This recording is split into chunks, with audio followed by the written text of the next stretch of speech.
Welcome back to the channel, guys. My name is Sam. We're going to be talking about the best beginner dirt bike for kids and also how to choose one.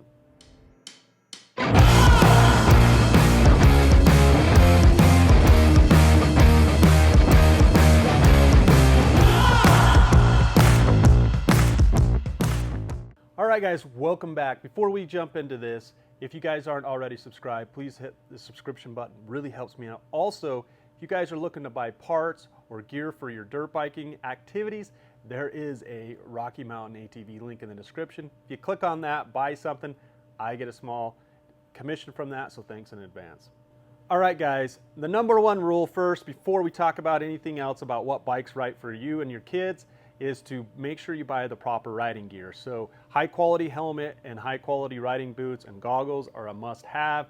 That's what I would start with. I always recommend buying the best you can afford. All right, let's talk about what dirt bike is going to be best for a beginner kid. Now, obviously, there are lots of different ages here. We're talking pretty much anywhere from 3 years old to, maybe even up to 12.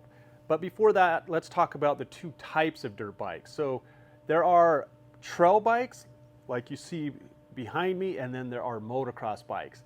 Those are the two options you have for beginners when it comes to dirt biking. If you're into motocross and you're going to plan on racing, then obviously the motocross bikes are going to be the ones you want. But if you're just out having fun, trail riding, maybe a little bit of motocross here and there, you're going to want a trail bike. And there are a couple main manufacturers, if you haven't heard of any of these, that make dirt bikes for kids. So Honda, Yamaha, Kawasaki, and KTM are the main manufacturers that are going to be building, the trail bikes and motocross bikes. But there's also a company here in the United States called Cobra that makes a specific race bike for kids, for like motocross and stuff. Now, depending how old your kid is, typically the path or the progression that I recommend for getting your kid into dirt biking is to start with a Strider bike, which is a balance bike. So it doesn't have to be, I think Strider is a brand name. So a balance bike allows your kid to get the forward motion. This also helps them with the ability to ride a pedal bike. It's the same concept. So if you start them out on a balance bike and they get that dialed, you can start to move them up to a dirt bike. Now you can buy an electric bike. We bought one of those electric razors before I did a gas-powered or petrol-powered dirt bike to get them used to the throttle control. That is an option as well.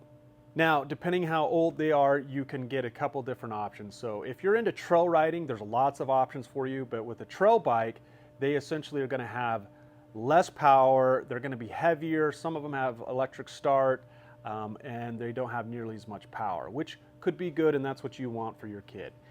A motocross, which is considered a full-fledged race bike, are generally going to have bigger suspension. They're going to usually be a two-stroke motor, so a lot of times you got to mix gas with that, and they go much faster. So per cc, a two-stroke makes more power than a four-stroke.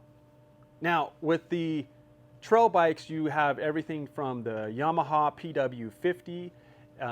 That is probably one of the smallest entry level or beginner dirt bike you can get for your kids, and then you kind of jump over to the 50cc four strokes, and these are air cooled. The modern ones now have electric start as well. So Honda makes a 50cc trail bike. It's called the CRF 50, and then Yamaha also makes a TTR 50 as well.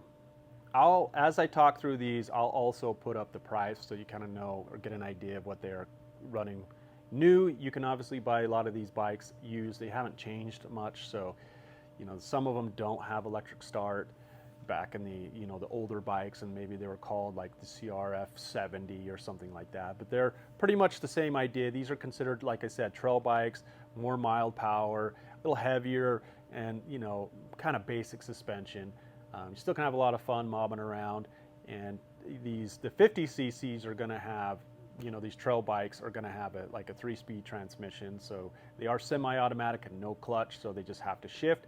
Typically, when starting out for the first time on a 50cc bike, I recommend shifting it into second. Has more of a broad, smoother power band versus where first seems to be a little bit more lurchy, and you can get problems with having like throttle control, or what we call whiskey throttle. Another great reminder is always make sure you give your kid proper riding technique and education so that they know how to stop, they know how to accelerate.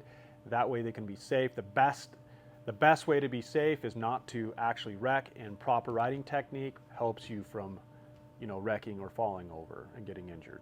Then after the 50 cc's, you go to the 110s. Now this age group, you can ride, anywhere from 7 to 13, to be honest with you, depending on, how brave your kid is or how aggressive he is at riding, and also how big they are. So the 110 is taller and got more power than the 50 cc trail bike. So these are, we're still talking about trail bikes here. We'll talk about the motocross bikes here in a bit.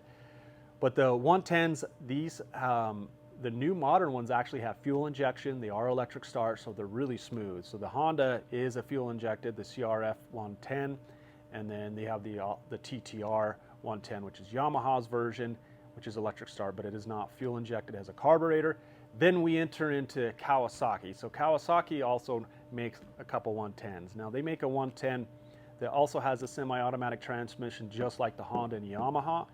The KLX 110, and then they also make a KLX 110, but it actually has a 5-speed manual transmission, and it has taller suspension. And as you can see back here, this is actually one of our 110s we've had. This is a 2012. It's not fuel injected. Some of my family do have the fuel injected bike, and it definitely runs better and more smooth. We've got this one pretty dialed, so it starts. Great bike. All ages ride this bike, so it's a really.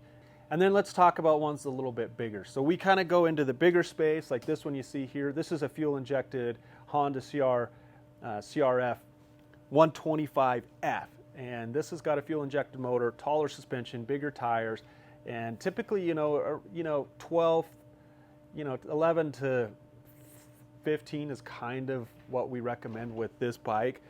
They do make a bigger version, like a 250 or 230. And that's an option as well. So you have a progression of bikes.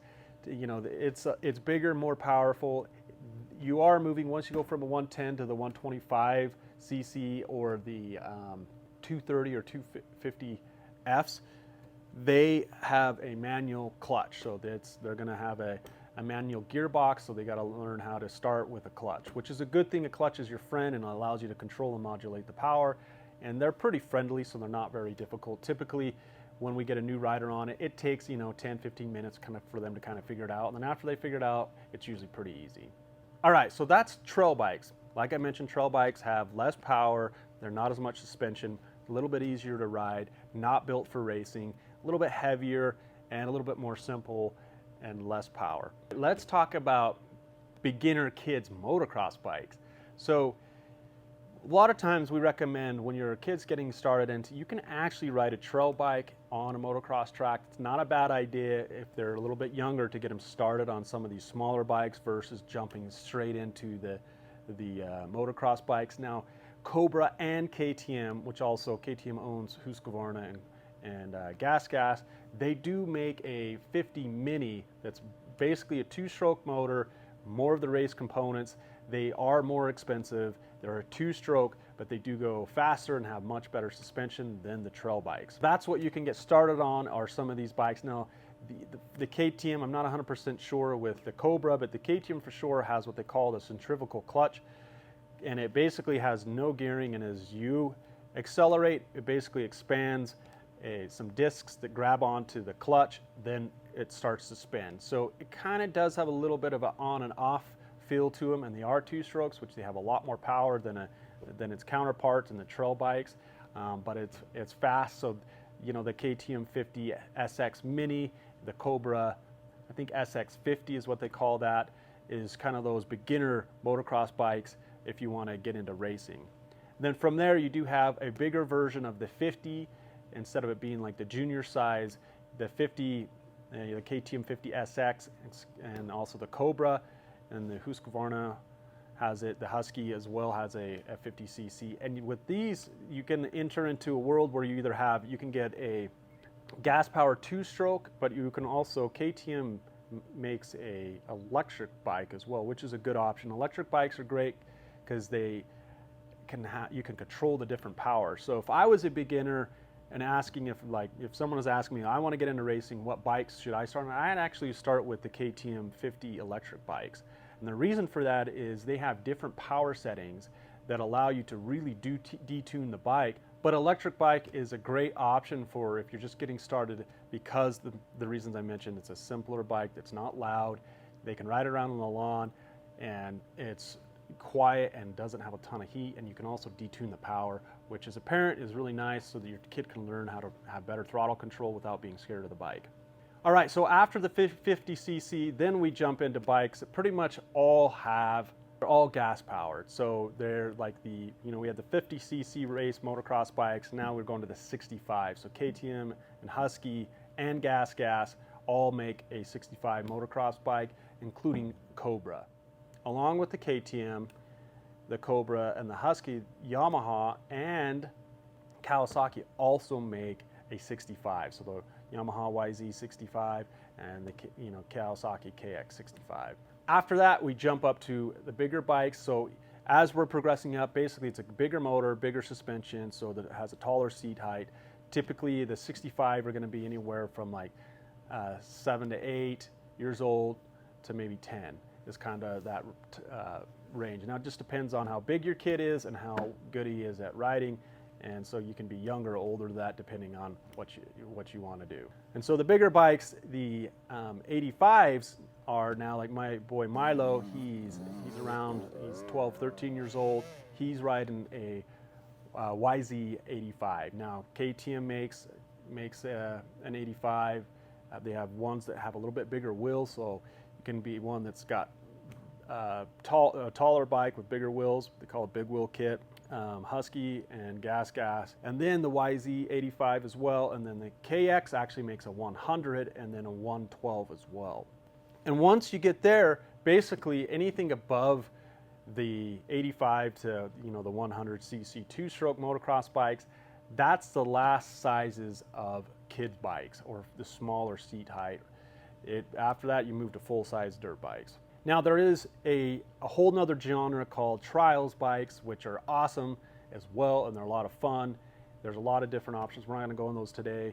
We'll list some resources down in the description if you want to check out some of the trials bike. They both have 4 strokes, 2 strokes, and even electric bikes to kind of try out and have fun. All right, guys. Number one goal, like I said, is for our kids to have fun and be safe. Now, like I mentioned, buying the right gear is super important. Rocky Mountain ATV link in the description if you guys want to go buy gear right now for your kids. They have a lot of great deals going on. You can get a lot of quality gear. Like I mentioned, buy the best gear that you can afford. Helmet for sure, goggles for sure, and riding boots is what I recommend. You can get away with not having the other things, but I would say also buy a chest protector and then elbow, and they also have like knee or shin guards as well, and gloves. Also, like I mentioned, teaching your kid to have proper riding technique is crucial. There's an online course that I'm part of called Josh Knight or Ride with the Knights. There will be a link in the description. Go check that out. He has an online course that helps anyone from a beginner all the way to a pro rider. He's a pro racer that's raced all around the world. Fantastic at teaching the basic principles of how to be a better and safe and faster rider. Like I mentioned, I'm part of that course. I've even taken in-person courses from Josh, and it's fantastic. All right, guys, thanks for watching. I really appreciate it. Go out there, find the right bike for you and your kids. Hopefully you'll have a lifetime of fun and family memories like we've had, and we'll see you guys out on the trail.